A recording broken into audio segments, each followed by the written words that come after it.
Good morning, and today we will discuss our next topic, that is hybridization.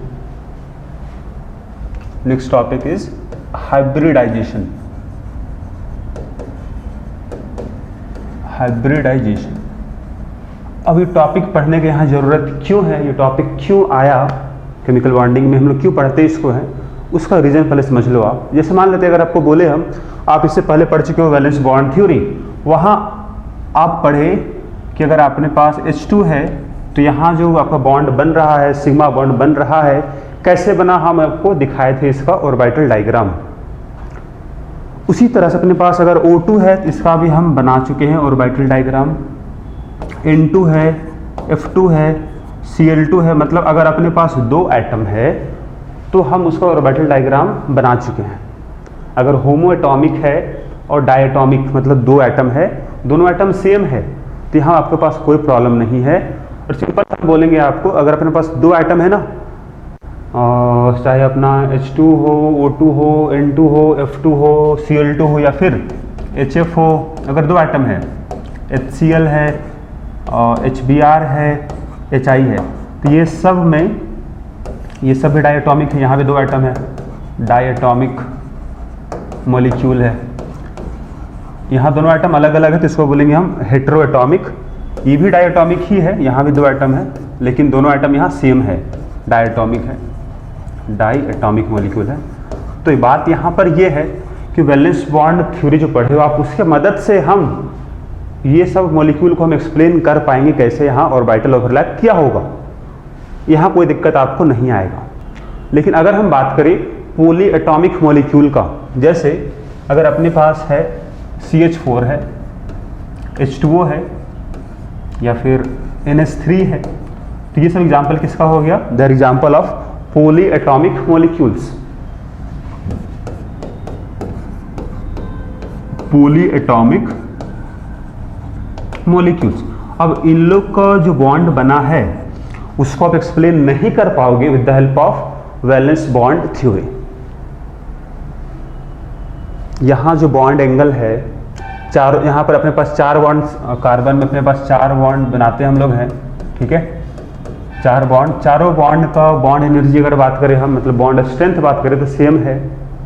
Bond angle अगर बात करें तो 109.5 degree हम बता चुके हैं वेस्पर थ्योरी में। उसी तरह से अपने पास वाटर है, वाटर अगर बात करें तो ये अपने पास वाटर V शेप का होता है, यहाँ बॉन्ड एंगल बता दिए हैं आपको हम। NH3 अगर बात करें तो पिरामिडल शेप है इसका, यहाँ भी बॉन्ड एंगल आपको बता दिए हैं। तो ये जो अपने पास स्ट्रक्चर है, यहाँ जो बॉन्ड एंगल अपने पास थीटा है, दिस इज 109.5 डिग्री है, यहाँ होता है 107 डिग्री होता है थीटा बॉन्ड एंगल, और यहाँ अपने पास जो बॉन्ड एंगल है दिस इज 104.5 डिग्री है। तो ये जो बॉन्ड एंगल इतना सारा है ये एक्सप्लेन नहीं होगा with the help of valence bond theory. साथ ही इसका स्ट्रक्चर पिरामिडल है, इसका स्ट्रक्चर V शेप का है, इसका स्ट्रक्चर टेट्राहेड्रल है, ये सब एक्सप्लेन नहीं होगा with the help of valence bond theory. इसीलिए एक नया कंसेप्ट को लाया गया, दैट इज हाइब्रिडाइजेशन। इसके मदद से आप एक्सप्लेन कर पाओगे पॉली एटॉमिक मॉलिक्यूल्स को, बॉन्ड कैसे बना, बॉन्ड एंगल क्यों इतना है, they can be explain with the help of hybridization. तो यहाँ लिख लोगे आप, with the help of valence bond theory we can explain only diatomic molecules, we can explain bonding of diatomic molecules, but we cannot explain polyatomic molecules. That is why there is need of hybridization. With the help of hybridization we can explain these structures, है ना, जहाँ पर atom अपने पास तीन या तीन से ज़्यादा होगा। अपने पास यहाँ चार एटम है, तीन एटम है, यहाँ पांच एटम है, तो ये सब एक्सप्लेन होगा with the help of hybridization. सारा कुछ information, bond angle, bond energy, सब कुछ, ठीक है। ओके, तो फिर नेक्स्ट टॉपिक होगा हाइब्रिडाइजेशन। आइए हम लोग डिस्कस करते हैं। और ये टॉपिक काफ़ी इंपॉर्टेंट भी है क्योंकि अपने पास बहुत सारा मॉलिक्यूल्स है जहाँ पर आपको पूछा जाएगा, उसका बॉन्ड एंगल के बारे में बताया जाएगा, कंपेयर करना होगा आपको, उसका शेप स्ट्रक्चर के बारे में बात करना होगा कि वो स्ट्रक्चर ऐसा क्यों है अगर आपको हाइब्रिडाइजेशन का आइडिया मिल जाएगा तो आसानी से आप पता कर सकते हो उसका शेप क्या होगा, ठीक है, ज्योमेट्री क्या होगा, बॉन्ड एंगल क्या होगा, ठीक है। तो आइए हम बात करते हैं हाइब्रिडाइजेशन क्या है और इसको हम क्यों पढ़ते हैं, तो हम बता दिए हैं आपको। ओके, अपने पास सबसे पहला CH4 आपको हम बता भी चुके हैं, ये अपने पास CH4 है। तो इस CH4 में अगर देखें तो बीच में कार्बन है और अपने पास 4 हाइड्रोजन है। चारों बॉन्ड का लेंथ, बॉन्ड लेंथ बराबर है, बॉन्ड एनर्जी बराबर है, बॉन्ड स्ट्रेंथ बराबर है चारों बॉन्ड का, और हर तरफ से सेम दिखेगा आपको, कहीं से भी इसको आप देख लो, मतलब बॉन्ड एंगल भी सेम है हर तरफ, ठीक है, कहीं से भी इसको आप देखो वही दिखेगा आपको, कोई दिक्कत आपको नहीं आएगा, ठीक है। तो अब यहाँ बात ये होता है कि कार्बन के पास जो वैलेंस इलेक्ट्रॉन था, कहाँ पर था वैलेंस, हम बात कर रहे हैं CH4 को हम रेफरेंस लेके हम बात कर रहे हैं। बताओ, कार्बन का लेविस डॉट स्ट्रक्चर आप जानते हो, 4 बॉन्ड बनेगा, इसमें कोई लोन पेयर नहीं है, और आप चूंकि वेस्पर थ्योरी पढ़े हो तो इसका स्ट्रक्चर भी आप मतलब शेप जानते हो, टेट्राहेड्रल इसका ज्योमेट्री होता है या फिर शेप होता है। उसमें से एक बॉन्ड प्लेन के बाहर होता है, एक बॉन्ड प्लेन के अंदर चला जाएगा और 2 बॉन्ड प्लेन में होता है। हम इसको ऐसे भी दिखाते हैं या फिर हम इसको नॉर्मली ऐसे भी, जल्दी में हम लोग ऐसे इसको दिखा देते हैं। मतलब समझना आपको यही है, यही कि आपका 4 में से 2 बॉन्ड को हम रखते हैं प्लेन में, एक प्लेन के बाहर, एक प्लेन के अंदर। ये बात को हम यहाँ से भी आप लोग को बता भी चुके हैं कि अगर किसी 2 को अगर आप प्लेन में रखो, ये अपना हथेली प्लेन हुआ, 2 को रखते हैं हथेली में, तो एक एटम आपकी तरफ गया हुआ, देखिए अपने पास हथेली है, हथेली का प्लेन है, एक आपकी तरफ दिख रहा होगा हाइड्रोजन एटम बाहर, एक मेरे तरफ दिख रहा है, इसीलिए इसको ऐसा दिखाया जाता है।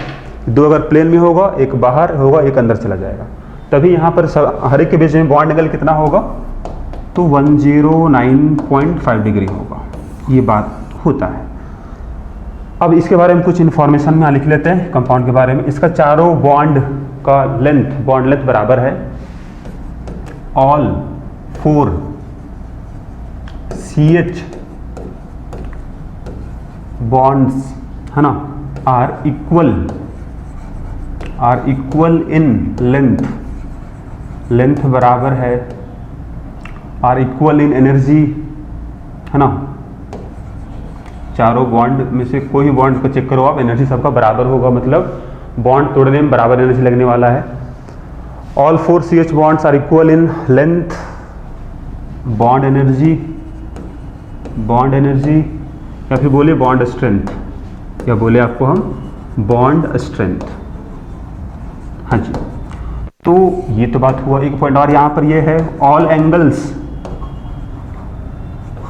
ऑल बॉन्ड एंगल्स लिख सकते हो आप, बॉन्ड एंगल है ना, बॉन्ड के बीच के angle, all bond angles are equal, और कितना है 109.5 डिग्री। तो ये अपने पास यहाँ जो लिखे हैं इसको हम एक्सप्लेन कर पाएंगे with the help of hybridisation.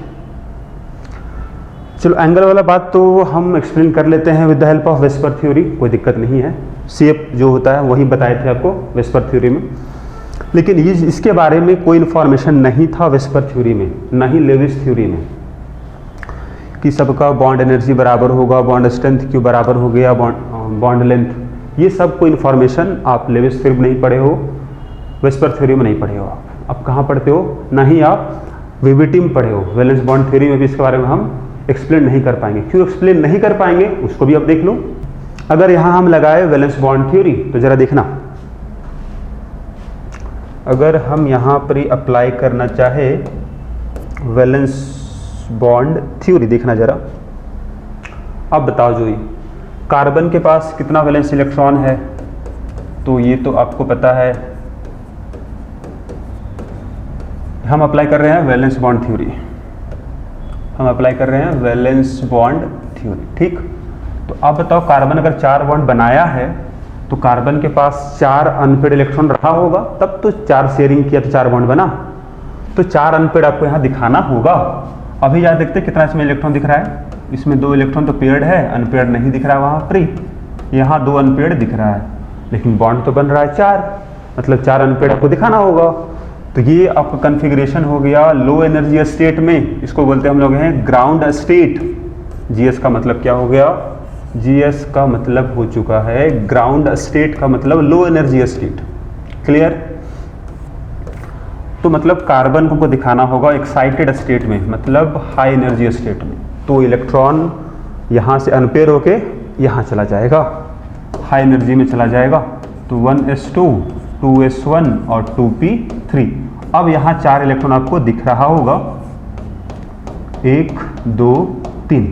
अब आपके पास 4 अनपेयर्ड इलेक्ट्रॉन है, यहाँ आपके पास 4 अनपेयर्ड इलेक्ट्रॉन है, तो अब 4 बॉन्ड ही बना सकता है। इसको बोलेंगे हम, ES का मतलब क्या हो गया? ES का मतलब हो गया एक्साइटेड स्टेट। क्लियर है? अब इलेक्ट्रॉन यहाँ से यहाँ जंप हुआ, मतलब हाई एनर्जी में चला गया, वो एनर्जी कहाँ से मिला होगा?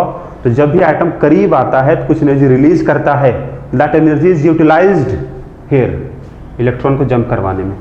ठीक है, चलो ये काम तो हो गया। मतलब ग्राउंड स्टेट में इलेक्ट्रॉन 2 ही अनपेयर्ड था, 4 बॉन्ड बना नहीं पाता, इसीलिए पहले इलेक्ट्रॉन क्या होगा? हाई एनर्जी में जाएगा ताकि 4 अनपेयर्ड आपको दिखेगा। अब 4 बॉन्ड ही बना सकता है हाइड्रोजन के साथ। क्लियर? आगे थोड़ा और समझो, यहां पर देखो, हम बोल रहे हैं कि इसका चारों बॉन्ड का लेंथ बराबर, चारों की एनर्जी बराबर, चारों का स्ट्रेंथ बराबर। लेकिन अपने पास ये तभी पॉसिबल होता जब चारों इलेक्ट्रॉन सेम ऑर्बिट, मतलब अगर चारों इलेक्ट्रॉन अपने पास है वो एक तरह का ऑर्बिटल में होता, चारों अगर p ऑर्बिटल में ही होता तब तो चारों बॉन्ड एक जैसा बनता, तब तो सबका लेंथ बराबर होता, एनर्जी बराबर होता। अगर ऑर्बिटल अलग है, एक इलेक्ट्रॉन s ऑर्बिटल में है और 3 अपने पास p ऑर्बिटल में है, तो अगर ऑर्बिटल अलग हो गया तो सबका लेंथ कैसे बराबर? एक्सपेरिमेंटल जो देख रहे हैं हम लेंथ बराबर सबका है, वो एक्सप्लेन नहीं कर पाओगे आप with the help of valence bond theory. कि अगर हम इसका 4 अपने पास इलेक्ट्रॉन कहाँ कहाँ प्रेजेंट है जरा देख लेते हैं। अपने पास 4 इलेक्ट्रॉन जो प्रेजेंट है, ये अपना x एक्सिस है, ये y एक्सिस है, z एक्सिस मान लेते हैं ऊपर होगा, या फिर ऐसे मान सकते हो आप, कोई दिक्कत नहीं है। तो बताओ इसका वैलेंस इलेक्ट्रॉन कहाँ है? 2s में है। 2s का शेप कैसा होगा? स्फेरिकल शेप होगा। मान लेते हैं अपना 2s, एक इलेक्ट्रॉन यहाँ पर ही होगा, ठीक, बीच में न्यूक्लियस है। अगर बोला जाए फिर यहाँ कौन कौन है? देखो px होगा, py होगा और pz होगा। तो px किधर होगा जी? px इधर होगा, ये अपना px है, ये अपना मान लेते हैं py है, pz भी तो होगा, ये अपने पास मान लेते हैं pz है। ठीक, इलेक्ट्रॉन सबके पास है, दिखा दो इलेक्ट्रॉन सबका। इसके पास इलेक्ट्रॉन था, इसके पास भी इलेक्ट्रॉन था, इसके पास भी इलेक्ट्रॉन था,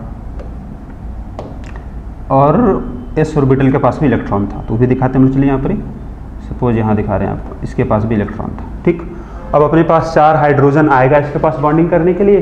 तो 4 हाइड्रोजन जब आएगा बॉन्डिंग करने के लिए, देखो तो मान लेते हैं अपने पास 4 हाइड्रोजन आया है, एक इधर से बॉन्ड बना लिया हाइड्रोजन, यहाँ पर ही एक इधर से बॉन्ड बना लिया हाइड्रोजन, एक इधर से बॉन्ड बना लिया हाइड्रोजन, एक यहाँ से बॉन्ड बना लिया हाइड्रोजन। चलो मान ली अपने पास 4 हाइड्रोजन आके बॉन्ड बनाया। तो अगर ऐसा बना होता तो जरा बताना बॉन्ड एंगल कितना होता? px py दिख रहा है, px इधर है, py इधर है, कितना एंगल होता बॉन्ड एंगल? 2 बॉन्ड बनता तो 90 डिग्री होता। px और pz है ना, कितना होता? 90 डिग्री होता। जरा नेमिंग भी कर ही देते हैं जी, इधर py तो लिखे हो आप, और pz को नाम नहीं लिखे यहाँ पर हम लोग, यहाँ लिख रहे हैं, देखना आप, ये अपना pz था। ठीक, मतलब यहाँ जो दिख रहा है आपको, अगर हम हाइब्रिडाइजेशन अगर नहीं पढ़े हुए हैं, अगर हम चाहते हैं कि वैलेंस बॉन्ड थ्योरी जो पढ़े दूसरे से हम इसको एक्सप्लेन कर दे, तो क्या मिल रहा है यहाँ पर आपको? बॉन्ड एंगल 90 डिग्री दिख रहा है, क्योंकि px और py और pz के बीच में कितना एंगल होगा? 90 डिग्री होगा। तो 90 डिग्री आपको आना चाहिए था, लेकिन एक्सपेरिमेंटली 90 डिग्री नहीं होता है। मतलब वैलेंस बॉन्ड थ्योरी की मदद से हम इसको एक्सप्लेन नहीं कर पाएंगे, एक्सप्लेन हम नहीं कर पाएंगे। ये एक्सप्लेनेशन गलत है, ये ऑर्बिटल डायग्राम गलत है CH4 का। क्लियर? एक बात ये भी था, एक तो बॉन्ड एंगल वाला कहानी था, दूसरा था बॉन्ड लेंथ वाला, कि सबका बॉन्ड लेंथ बराबर होता है। लेकिन यहाँ बॉन्ड लेंथ बराबर कैसे? चलो 3 का तो मान रहे 3 का सेम होना चाहिए, तो px py pz सब सेम ऑर्बिटल है तो चलो ठीक है, लेकिन अपने पास एक तो s ऑर्बिटल ना है, एक इलेक्ट्रॉन s ऑर्बिटल में ना है, तो ये जो बॉन्ड बनाएगा उसका लेंथ तो अलग होना चाहिए था। तो इस कारणवश या फिर यहाँ अपने पास जो लिमिटेशन दिख रहा है आपको बॉन्ड एंगल का और बॉन्ड लेंथ बॉन्ड एनर्जी जो बोलो आप, उसके कारण जो रियल में है वैसा यहाँ आपको थ्योरी में दिख नहीं रहा है। इसीलिए ये जो हम थ्योरी है वैलेंस बॉन्ड, तो यहाँ हम इस थ्योरी को अप्लाई नहीं कर पाएंगे पॉली एटॉमिक मॉलिक्यूल्स में। ओके, चलो जी, अब सारा कुछ आप समझ आ चुका है आपको कि हाइब्रिडाइजेशन क्यों आया, वैलेंस बॉन्ड थ्योरी एक्सप्लेन नहीं कर पा रहा था पॉली एटॉमिक मॉलिक्यूल्स को। तो अब हमको पढ़ना होगा हाइब्रिडाइजेशन। ठीक है, तो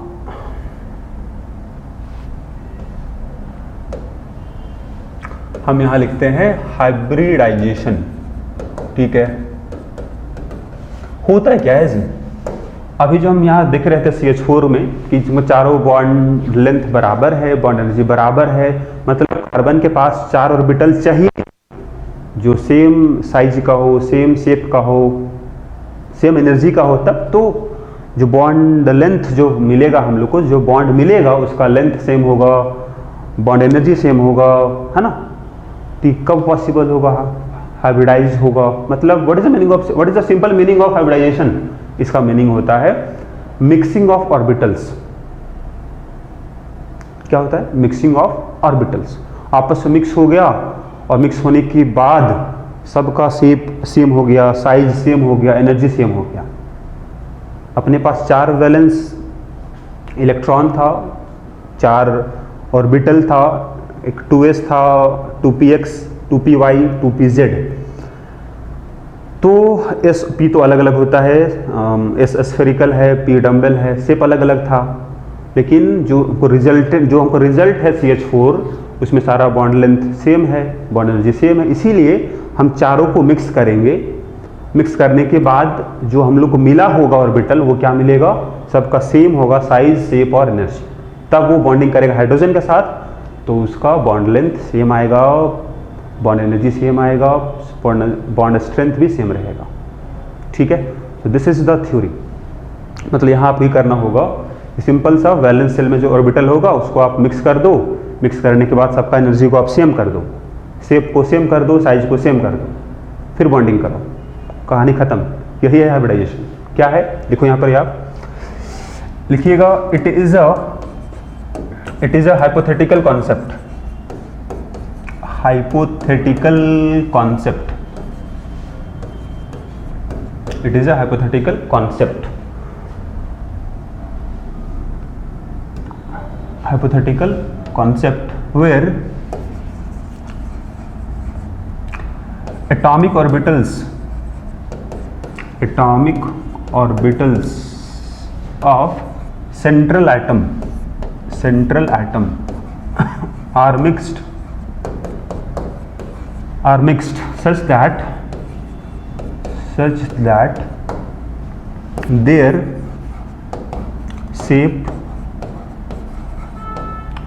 size and energy become equal।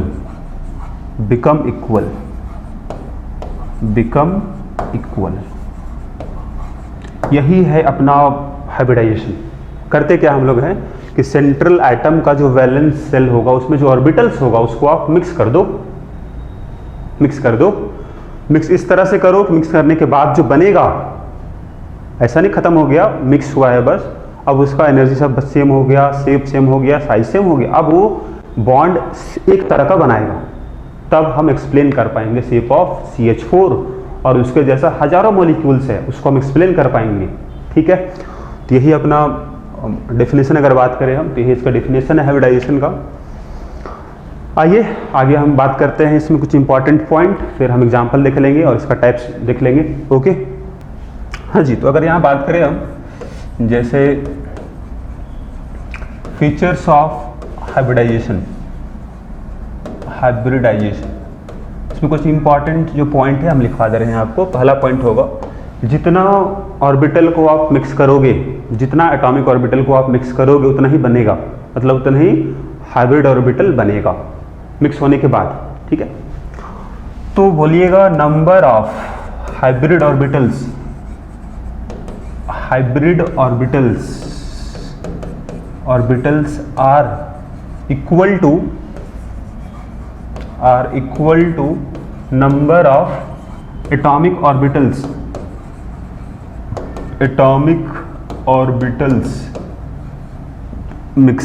Mixed बोलो या फिर हाइब्रिडाइज्ड बोलो, मिक्स्ड और हाइब्रिडाइज्ड। जितना का हाइब्रिडाइजेशन हुआ है, जितना मिक्स हुआ है उतना ही बना होगा। अगर 2 मिक्स हुआ तो 2 बनेगा, 4 मिक्स हुआ तो 4 बना होगा, ठीक है। तो आप बात करते सेकंड पॉइंट यहां हम लोग देख लेते हैं। सेकंड पॉइंट इसका होगा, सेकंड पॉइंट इज, चलो ये तो हुआ जितना मिक्स हुआ उतना बन जाएगा अपने पास। अब सेकंड यहां होगा शेप, साइज एंड एनर्जी है ना, of hybrid orbitals are same. मतलब जो हाइब्रिडाइज होने के बाद जो बना है उसका एनर्जी सेम हो गया, साइज सेम हो गया। थर्ड पॉइंट, बात होता है कि शेप अब क्या हो जाएगा। पहले एस का शेप स्फेरिकल था, पी का शेप डम्बल था, लेकिन मिक्स होने के बाद जो मिला आपको हाइब्रिडाइज्ड ऑर्बिटल, उसका शेप क्या होगा, डम्बल शेप का ही होगा। लेकिन पहले पी वाले में दोनों का लॉब जो था, दोनों जो दिख रहा था डम्बल में, दोनों का साइज बराबर था लोब का, लेकिन अब एक छोटा एक बड़ा हो जाएगा। यहां लिखिएगा hybrid orbitals are more effective in forming stable bonds compared to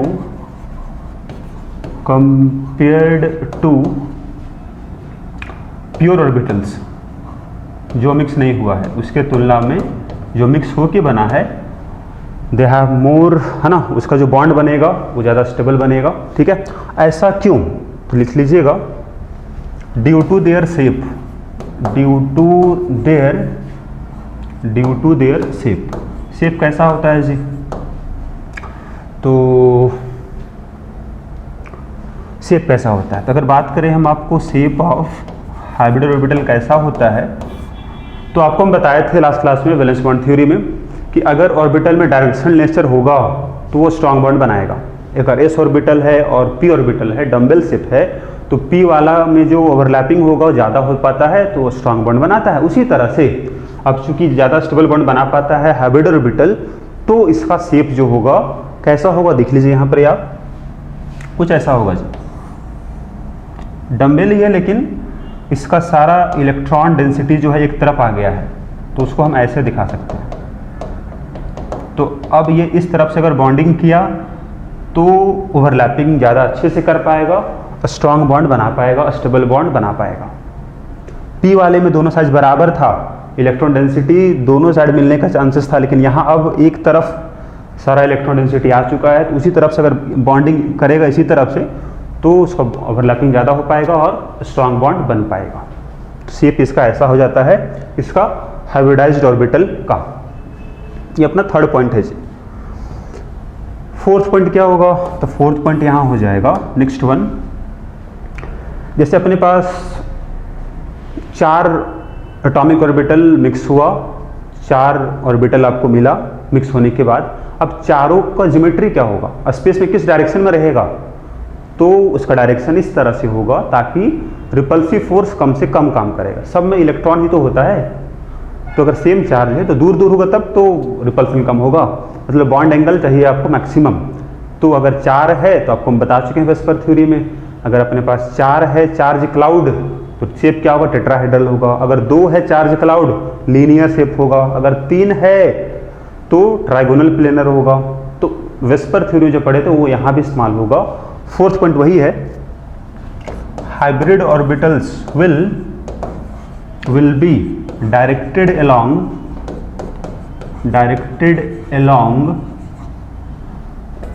a preferred direction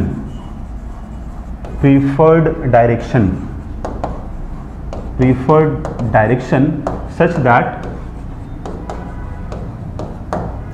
repulsive force will be minimum. Repulsive force will be minimum. Force will be minimum. बस यही 4 पॉइंट को आपको ध्यान में रखना है। चलो जी, तो पॉइंट सारा हो गया अपने पास। 4 पॉइंट को बस आपको ध्यान रखना है। आपको एग्जाम्पल यहाँ दिखाने वाले हैं आपको CH4 का हम, है ना। अब इसमें बस 2 कंडीशन लिख लेते हैं कि एटॉमिक ऑर्बिटल कौन हाइब्रिडाइज होगा, उस पर कंडीशन क्या होगा, ठीक है, उसको देख लेते हैं। तो फिर नेक्स्ट यहाँ होगा कंडीशन ऑन एटॉमिक ऑर्बिटल्स, ठीक है, एटॉमिक ऑर्बिटल्स। तो कंडीशन ये होगा, पहला कंडीशन अगर बात करें हम, atomic orbitals should have comparable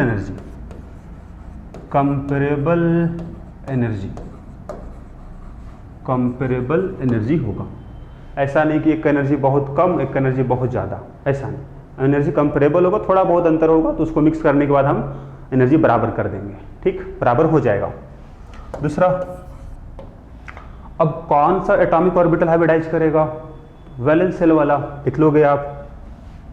atomic orbitals of valence shell of central atom will hybridize. बस अब सारा इंफॉर्मेशन आपको मिल चुका है कि हमको यहाँ पर करना क्या है, इस टॉपिक में हमको पढ़ना क्या है, ठीक है। यही काम हम लोग अब अप्लाई करने वाले हैं, जो अभी आपको हम लिखवाए हैं। 4 पॉइंट पीछे था, 2 पॉइंट इधर था, ठीक। आइए देखते हैं। अगर आपको हम बोले CH4 का आप बनाओ ऑर्बिटल डायग्राम, इसका हम बना चुके हैं। Lewis dot structure, carbon 4 bond है, उसको हम ऐसे दिखा सकते हैं। एक बॉन्ड है प्लेन के बाहर, एक बॉन्ड है प्लेन के अंदर है, ठीक। उसको ऐसे दिखाओ या फिर आप नॉर्मली ऐसे भी दिखा देते हैं, हम लोग हैं जल्दबाजी में, ठीक, कोई दिक्कत नहीं है। लेकिन इसका मतलब यही समझना आपको है। बॉन्ड एंगल अगर बात करें, हर एक बॉन्ड एंगल बराबर है, 109.5 डिग्री है, और हर बॉन्ड लेंथ इक्वल है, बॉन्ड एनर्जी बराबर है।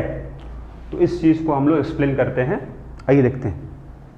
सबसे पहले कार्बन का लिख दो आप electronic configuration, 1s2 2s2 2p2।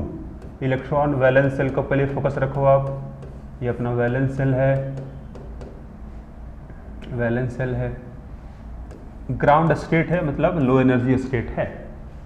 अगर बोलते हैं आपको कि यहाँ पर ही तो इलेक्ट्रॉन अनपेयर्ड नहीं है 4, तो अभी तो 4 बॉन्ड नहीं बना पाएगा। तो यहाँ लिखते हैं इसको हम excited state. This is 1s2 2s1 2p3। अब यहाँ आपको 4 इलेक्ट्रॉन दिख रहा होगा। अभी 4 बॉन्ड बना सकता है, लेकिन अभी भी चूंकि चारों बॉन्ड यहाँ सेम है, तो चारों ऑर्बिटल का एनर्जी सेम होना पड़ेगा, सबका साइज और शेप सेम होना पड़ेगा चारों का, तब जाके बॉन्ड बनाएगा। तो ऐसा बनेगा। अभी अलग अलग ऑर्बिटल में है, एस में है, पी में है, तो अभी चारों बॉन्ड का बॉन्ड लेंथ बराबर नहीं हो पाएगा, बॉन्ड एंगल भी एक्सप्लेन नहीं हो पाएगा अभी, ठीक। तो यहाँ अब कंसेप्ट आता है आपका हाइब्रिडाइजेशन का।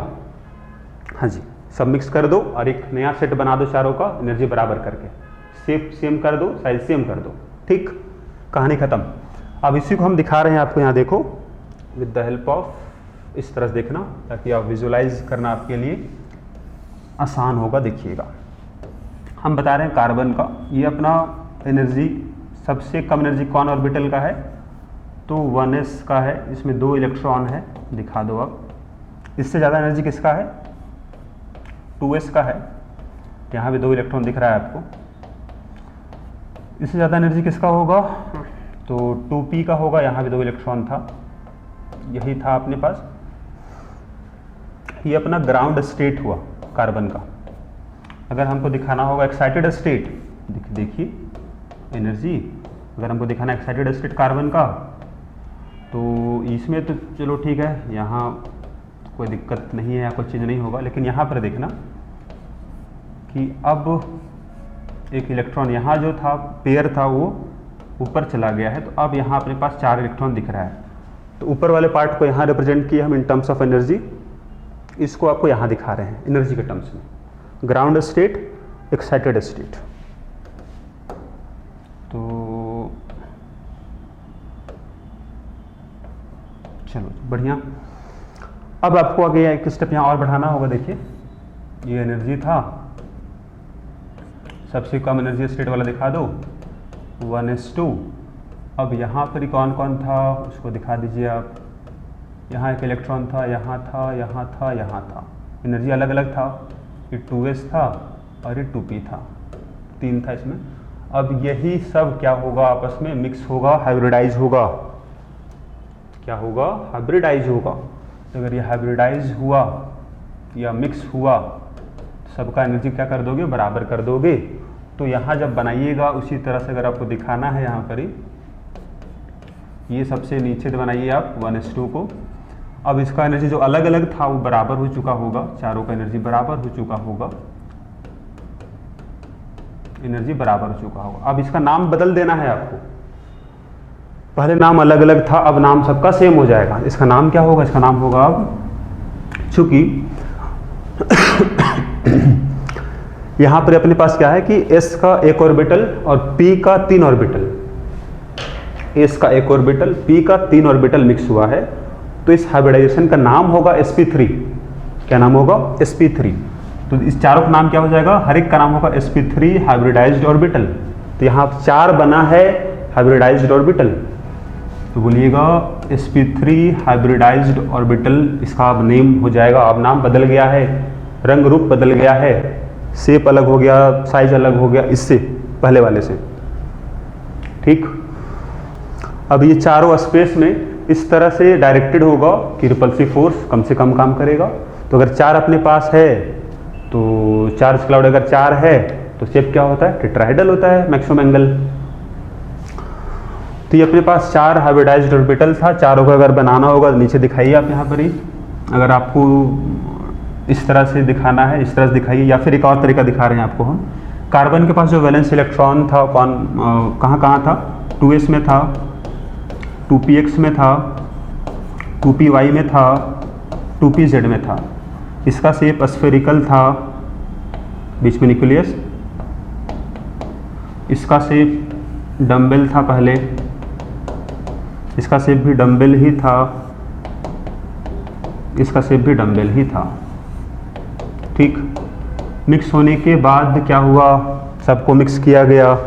मिक्स होने के बाद क्या हुआ है, जब ये हाइब्रिडाइज हुआ तो सबका शेप सेम हो गया।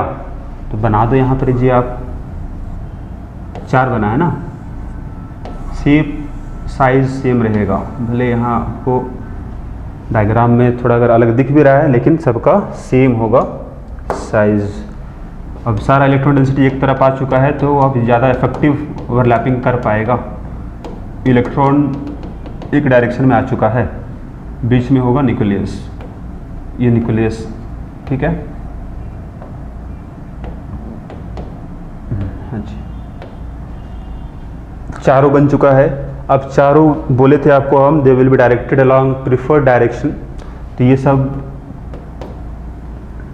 किसका ऑर्बिटल है, कार्बन का ऑर्बिटल है, 4 ऑर्बिटल कार्बन का था। शेप क्या लेगा जी, टेट्राहेड्रल, 4 है इसीलिए। तो एक ये अपने पास हुआ, दूसरा ये हो गया, तीसरा हो गया, ये चौथा हो गया, चारों आ गया। सबके पास इलेक्ट्रॉन है, तो सब में एक एक इलेक्ट्रॉन है, दिख रहा है आपको। सब में इलेक्ट्रॉन कितना होगा, एक एक इलेक्ट्रॉन होगा, आपको दिख भी रहा है यहाँ पर देखो। सबके पास इलेक्ट्रॉन एक एक है। तो यहाँ आप दिखा दो जो इलेक्ट्रॉन को, इसके पास भी इलेक्ट्रॉन है, इसके पास भी, इसके पास भी, इसके पास भी। यही हाइब्रिडाइजेशन है, यही काम जो किए हम, इसी काम को करना है आपको। मतलब एक्सप्लेन तो यहीं से हो जाएगा अपने पास। सबका साइज भले यहाँ थोड़ा अलग दिख रहा है आपको, लेकिन सबका साइज बराबर ही होगा जी। ठीक है, तो हम चाह रहे हैं इसको हम एक अच्छे से डायग्राम को साइज को थोड़ा हम एक जैसा दिखा दें ताकि यहाँ पे कंफ्यूजन आपको नहीं हो। साइज लगभग हम कोशिश कर रहे हैं बनाने का कि सेम बना पाए। ठीक है, चलो ठीक है। बाकी यहाँ डॉट मतलब इलेक्ट्रॉन डेंसिटी है, इसी स्पेस में पाया जाएगा। चलो बढ़िया, उसी को हम ऐसे दिखाए। तो ज्योमेट्री क्या हो गया यहाँ पर अपने पास? ज्योमेट्री जो आपको मिला है that one is tetrahedral. Tetrahedral आपको ज्योमेट्री मिला है। अब चार अपने पास है, चारों को ज्योमेट्री टेट्राहेड्रल हो चुका है, शेप है ना। तो अब इसमें 4 हाइड्रोजन आएगा, अपना वैलेंस इलेक्ट्रॉन लेके ओवरलैपिंग करेगा, 4 बॉन्ड बन जाएगा। आगे जरा देखना आगे। तो अपने पास अभी हम दिखाए कार्बन के पास जो 4 ऑर्बिटल था वो मिक्स होने के बाद सबका शेप एक जैसा हो चुका है और इस तरह से ओरिएंटेड होगा ताकि रिपल्सिव फोर्स कम से कम होगा। अब 4 हाइड्रोजन अपने पास है, तो हाइड्रोजन का कौन सा ऑर्बिटल आने वाला है? 1s ऑर्बिटल आने वाला है। इसमें एक इलेक्ट्रॉन था इसके पास, ठीक। तो अपने पास 4 हाइड्रोजन है ना, तो अपने पास 4 हाइड्रोजन है, चारों के पास तो होगा इलेक्ट्रॉन। कहाँ होगा? 1s में होगा। तो चारों यहाँ पर पहुँचेगा इसके पास, एक इधर से बॉन्ड बनाएगा, इधर से बॉन्ड बनाया, इधर से, इधर से। तो अपने पास 4 हाइड्रोजन यहाँ बॉन्ड बनाया है। इलेक्ट्रॉन दिखा दो। यही है ऑर्बिटल डायग्राम, यही है अपना ऑर्बिटल डायग्राम ऑफ CH4। हाँ जी, तो आप या तो इसको ऑर्बिटल डायग्राम बना ही दिए हो, आप इसको ऐसे भी दिखा दो। तो अगर कोई पूछ ले आपको कि सर ये जो बॉन्ड है, ये जो बॉन्ड अपने पास है, ये बॉन्ड किसके बीच में बना हुआ है? तो बॉन्ड बना है कार्बन और हाइड्रोजन के बीच में। कार्बन का कौन सा ऑर्बिटल है? तो कार्बन का कौन सा ऑर्बिटल बोले आपको हम? Hybridised orbital. नाम क्या होगा उसका? sp3। तो क्या बोलोगे? कार्बन का sp3 हाइब्रिडाइज्ड ऑर्बिटल और हाइड्रोजन का 1s ऑर्बिटल के बीच का बॉन्ड है। वही बॉन्ड यहाँ भी तो है, वही बॉन्ड यहाँ भी तो है, यहाँ भी तो है। तो हर एक बॉन्ड यहाँ पर क्या होगा जी? एक जैसा बॉन्ड बन चुका है। तो अब सबका साइज भी सेम होगा, मतलब बॉन्ड लेंथ भी सेम होगा, बॉन्ड एनर्जी भी सेम होगा, बॉन्ड स्ट्रेंथ भी सेम होगा। तो यहाँ से एक्सप्लेन हो गया अपना जो आपको प्रॉब्लम लग रहा था with the help of valence bond theory नहीं हो पा रहा था, उसको हम यहाँ बता पाए with the help of hybridisation.